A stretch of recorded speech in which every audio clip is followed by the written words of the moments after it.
इसके बाद में किंतु और एक लक्षण है जो कि यहाँ पे हमको गंभीरानंद जी महाराज कहते हैं। क्या कहते हैं?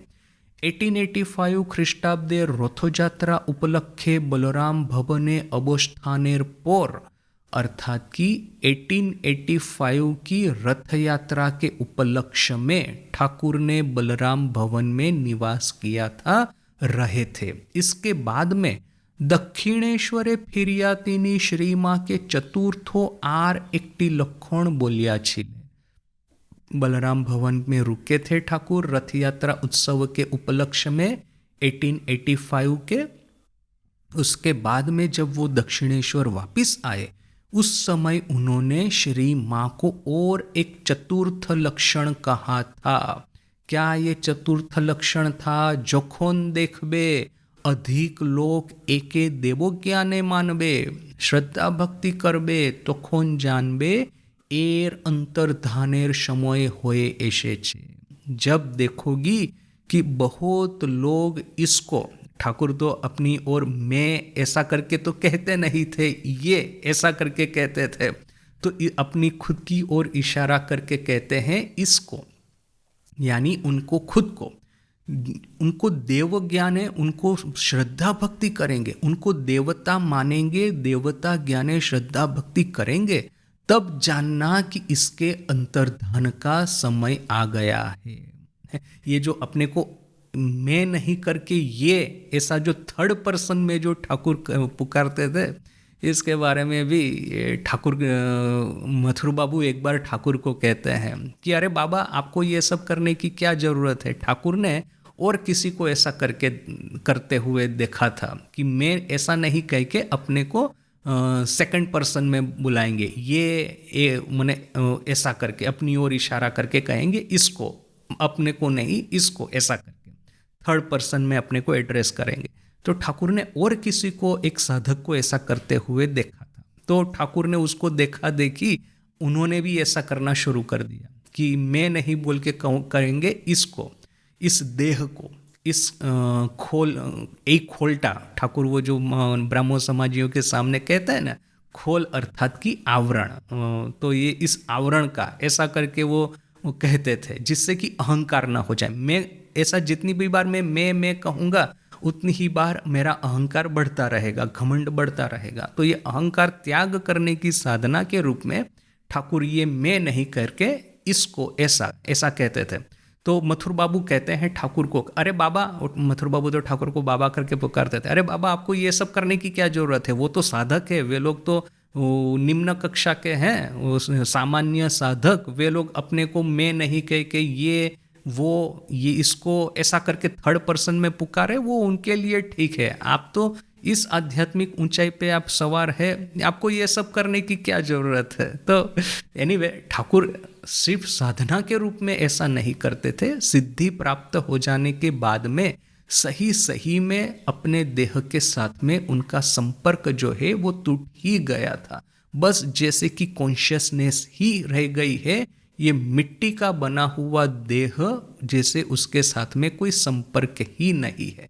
तो देखिए कि ठाकुर कहते हैं कि जब देखोगी, माँ को कहते हैं चतुर्थ लक्षण के बारे में, जब तुम ये देखोगी कि बहुत सारे लोग मुझे देवता मानते हैं और देवता समझ करके मेरी पूजा करते हैं, तब समझना कि मेरे अंतर्धान का समय आन पड़ा है। तो शेई लक्षणों मिलिया गया छे बोली ले ही चले, तो यह लक्षण भी मिल गया है ऐसा कहने से ही चलेगा। देखिए ये लक्षण कैसे मिला है, गंभीरानंद जी एक कहानी कहते हैं। क्या कहते हैं? काशीपुरे अवस्थिति काले श्रीमा उहार आरो निदर्शन पाइलेन। काशीपुर में रहने के समय में, अवस्थान करने के समय में, अवस्थिति काले अवस्थान करने के समय में श्री माँ को उसका और भी एक निदर्शन प्राप्त हुआ और एक उसका प्रूफ मिला। ये प्रूफ क्या है कि हाँ बहुत सारे लोग अभी ठाकुर को देवता ज्ञाने पूजा करते हैं। कौन सा प्रूफ है ये?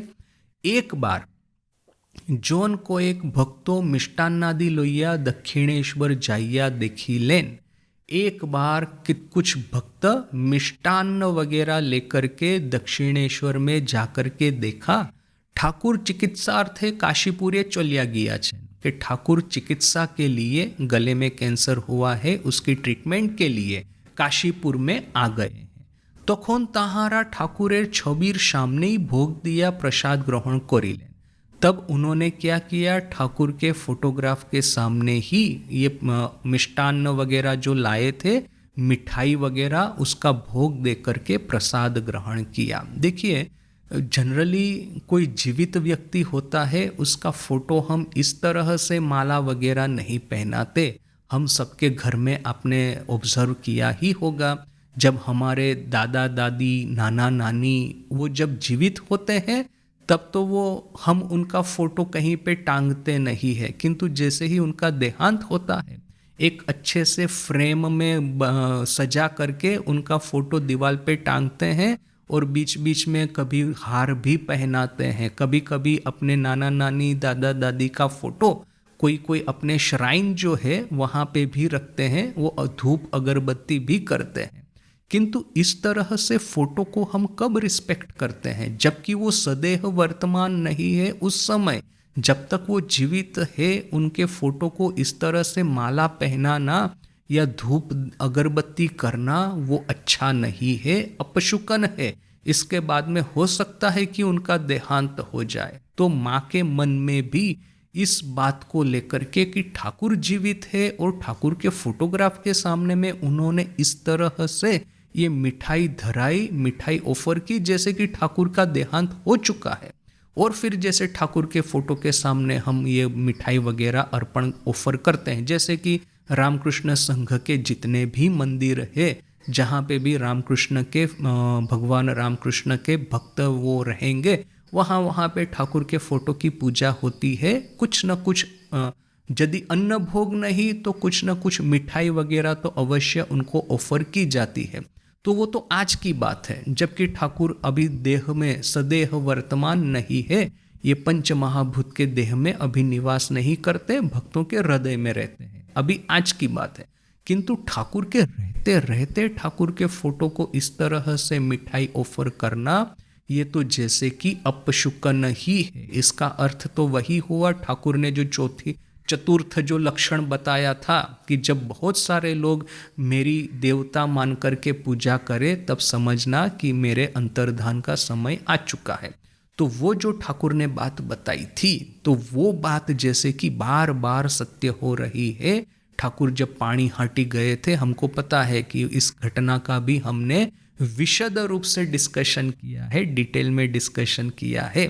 ठाकुर जब गए थे पानी हाटी 1885 में, आखिरी जो उनकी पानी हाटी की वो जो यात्रा थी, उस समय जब वो कीर्तन कर रहे थे, इतने लोग चारों ओर ठाकुर के आसपास एकत्रित हो गए थे, इतने लोग इकट्ठा हो गए थे कि जैसे कि उस भीड़ में से ठाकुर को बचा करके निकाल के ले आना वो भी एक बहुत बड़ी समस्या हो गई थी।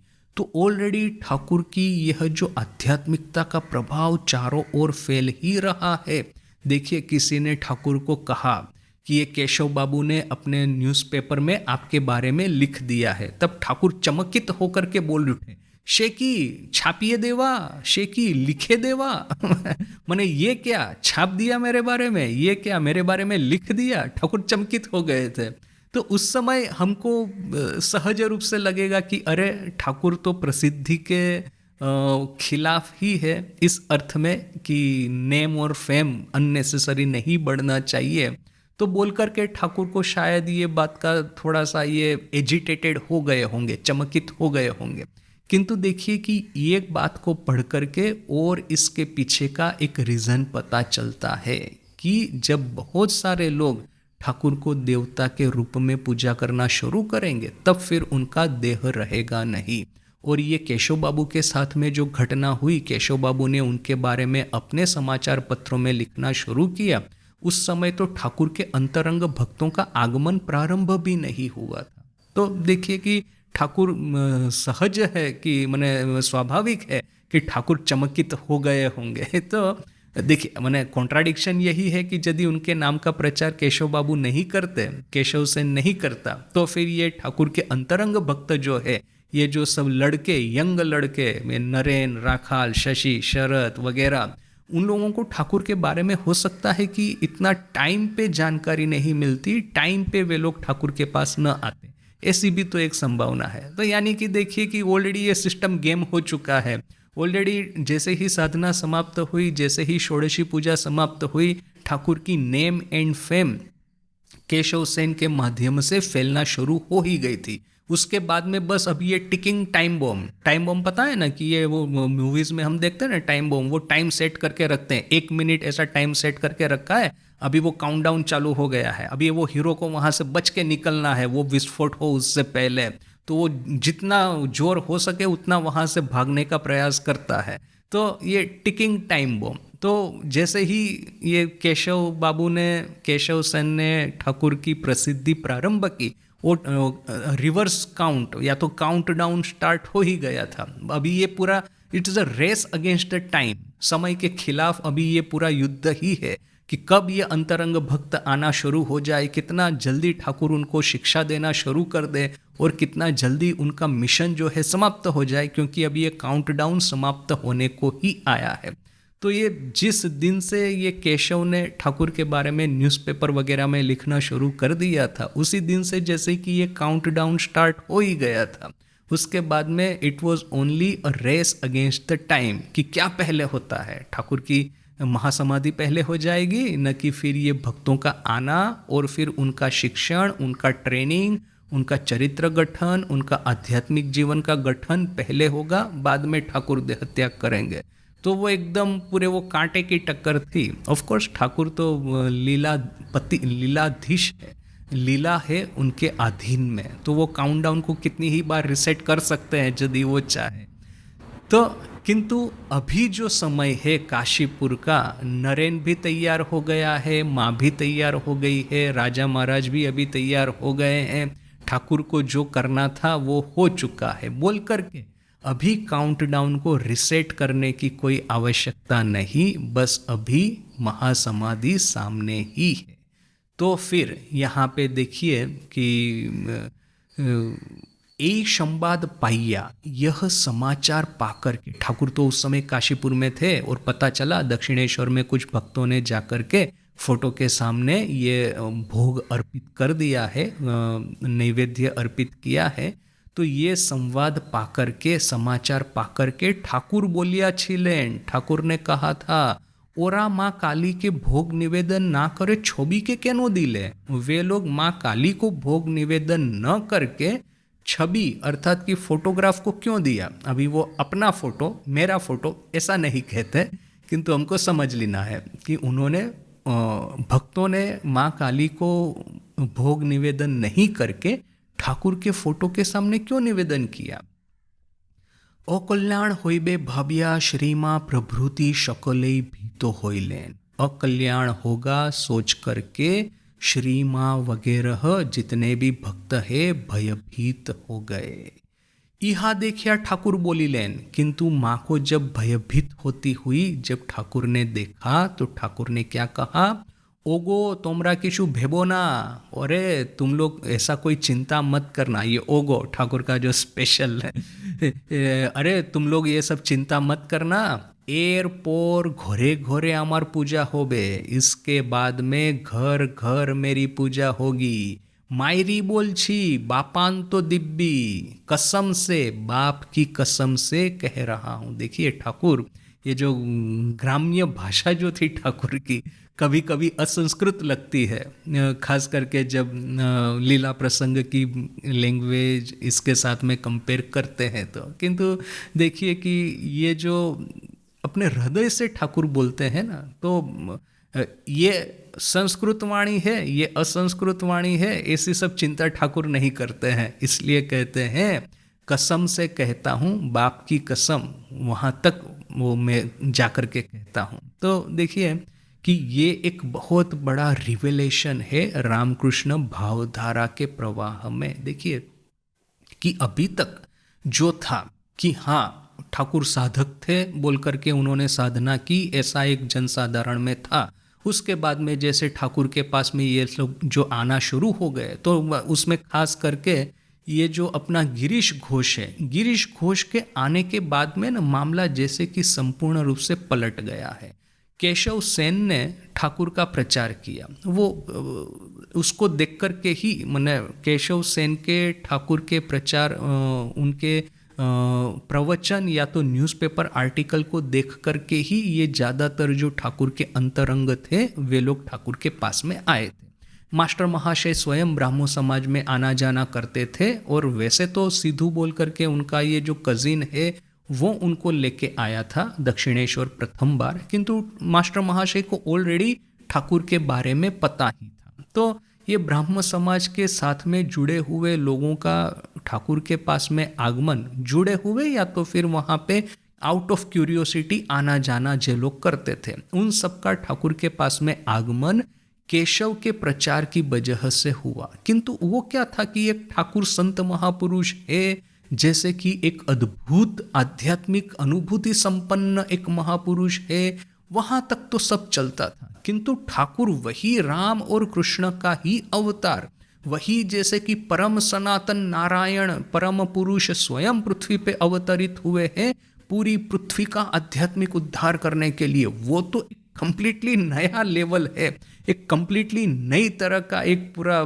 ठाकुर के बारे में थिंकिंग है। अब देखिए ठाकुर ने स्वयं तो ये सब अनुभूति कर ली थी, और फिर ये मास्टर महाशय वगैरह को उन्होंने पूछना शुरू कर दिया था कि वो यही जो दूसरी ही मुलाकात में आई थिंक ठाकुर, तीसरी मुलाकात में ही ठाकुर मास्टर महाशय को पूछते हैं कि आमा के तोमा की बोध होए कि तुम मेरे बारे में क्या सोचते हो, मेरे बारे में तुमको क्या लगता है। तो फिर वो मास्टर महाशय फिर पूछते हैं तुमको क्या लगता है, मुझे कितना आना ज्ञान हुआ है। आना अर्थात कि वो पैसा, उस समय का आना, ये 16 आना होता है, 16 आने का 1 रुपया ऐसा कुछ होता था। तो कितना आना ज्ञान हुआ है, आज की लैंग्वेज में कहे तो कितना परसेंटेज ज्ञान हुआ है, 50%, 70%, 80%, 90%, 100%, कितना ज्ञान हुआ है। तो मास्टर महाशय कहते हैं कि कितना आना वगैरह तो मुझे नहीं पता, किंतु मैं इतना तो समझ पा रहा हूँ कि आपके जितना भक्ति, प्रेम, ज्ञान और किसी में मैंने देखा नहीं। तो फिर ठाकुर हंसने लगे। तो ऑलरेडी ठाकुर ये जो परीक्षा करते थे कि ये भक्त जो है उनके बारे में क्या मानता है, क्या सोचता है, उसके हिसाब से उसकी आध्यात्मिक उन्नति वो मेजर करते थे। हालांकि नरेन था एक उसमें जो कि किसी भी मेजरमेंट में पड़ने वाला नहीं था।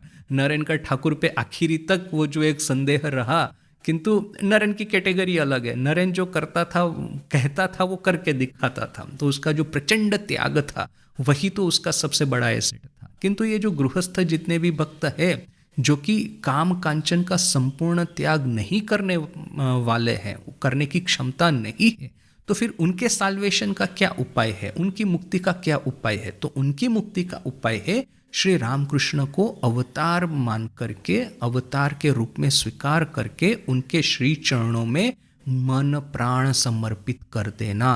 तो जो शरणागति जिनका रास्ता था आध्यात्मिक यात्रा का, उनके ठाकुर अवश्य प्रारंभ से ही ये पूछना शुरू कर दिए थे कि मेरे बारे में तुम क्या सोचते हो, बताओ तुमको क्या लगता है, मुझे कितना आना ज्ञान हुआ है।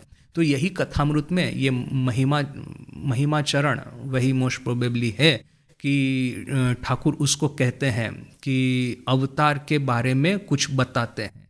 तो अवतार लीला के बारे में बताते बताते इनडायरेक्टली तो वही है कि वो अपने बारे में बता रहे हैं कि मुझे ये सब अनुभूति हुई है और इसका अर्थ है कि मैं अवतार हूँ, ऐसा इनडायरेक्टली उसको बता रहे हैं। तो महिमा चरण क्या कहता है कि महाशय आपका भाग्य अच्छा है, इसलिए आपको ये सब अनुभूति हुई है।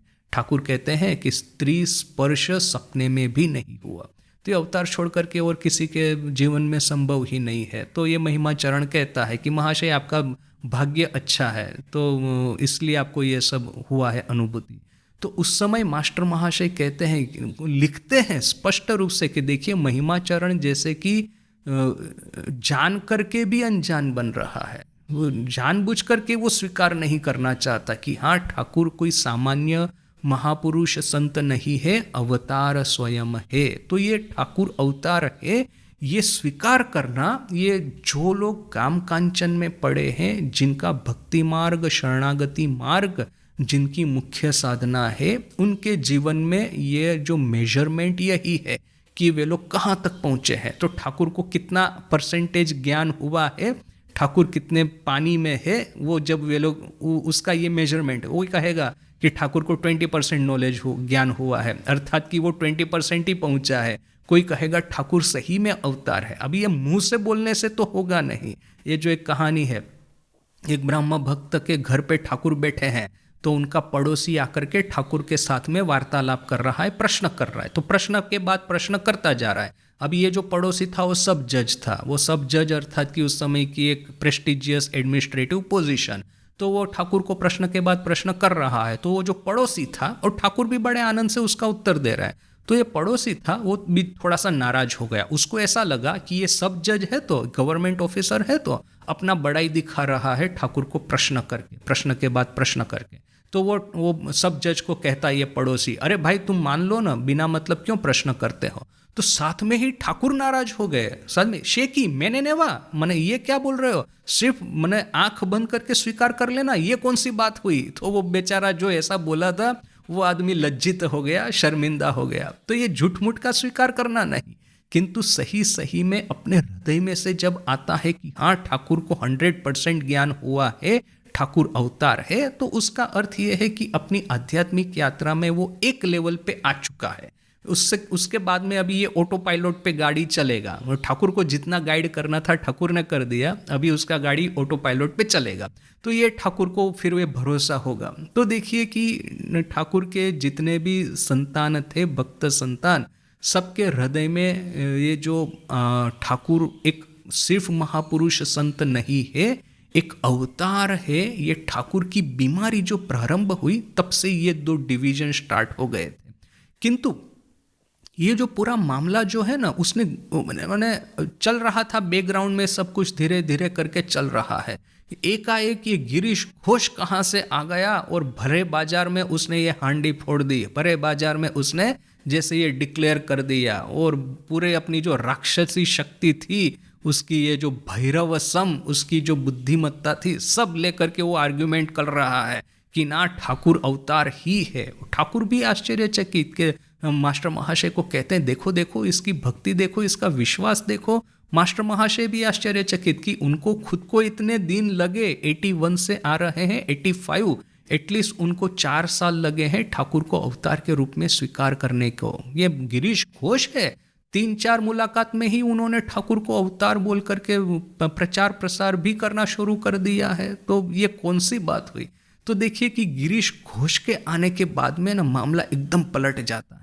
ये गिरीश का आना, ये ठाकुर की महासमाधि की ओर जाने की प्रथम कड़ी है, मुझे ऐसा लग रहा है। क्योंकि ठाकुर ने ही तो कहा कि जब तुम देखोगी, माँ को कहते हैं, जब तुम देखोगी कि बहुत सारे लोग इसको अब मुझे अवतार मान करके, ईश्वर देवता मान करके पूजा करते हैं, तब समझना कि इस देह के अंतर्ध्यान का समय आन चुका है। तो माँ ने भी एक बार कहा था, गिरीश घोष के बारे में ऐसा ही कुछ कहा था। माँ कहती है कि देखो ठाकुर को फिर बीमारी कहाँ, वो तो शुद्ध पवित्र देह है, इतना बुरा बीमारी, जो इतना कष्टदायक बीमारी ठाकुर को क्यों हुआ। तो इसलिए हुआ गिरीश के पाप ग्रहण करके। तो माँ ने भी ये बात कही। तो दोनों ओर से, एक तो गिरीश के पाप ग्रहण किए, वो तो एक बात है, ठाकुर को इससे बीमारी हुई। दूसरा कि गिरीश ने ये जो खुलेआम बोलना शुरू कर दिया था, बिना किसी लज्जा के, बिना किसी शर्म के। वो तो बहुत बार ऐसा होता है ना, हम जिसको अपना गुरु या अपना टीचर मानते, छुपा करके रखते हैं, लोग क्या कहेंगे ऐसा बोल करके। तो यहाँ पे गिरीश को तो ना ही लाज है, ना ही शर्म है, ना ही किसी की आंखों की ये फिक्र है। आंखों की लज्जा ऐसा कहते हैं ना, चौखेर लज्जा, तो नहीं आंखों की शर्म है। वो तो एक बार जो मान लेता है, पर पूरा मन प्राण दे करके उस बात को स्वीकार कर लेता है। तो फिर गिरीश ने जब ऐसा कहना शुरू कर दिया कि ठाकुर अवतार ही है, तो फिर समझ लीजिए कि ठाकुर की ये देह अवसान की लीला है, गिरीश के आने से जैसे कि प्रारंभ हो चुकी थी। तो यहाँ पे भी ये तो एक बात है। फिर दूसरा देखिए कि ठाकुर ने कितना इम्पोर्टेंट बात कही है कि इसके बाद में घर घर मेरी पूजा होगी। ये इतना बड़ा स्टेटमेंट। और देखिए कि अभी तक इवन आज ठाकुर के लीला अवसान को ऑलमोस्ट 120 ईयर से भी ज़्यादा समय हो चुका है। 150 के आसपास अभी हाँ 150 के आसपास तो जा रहा है।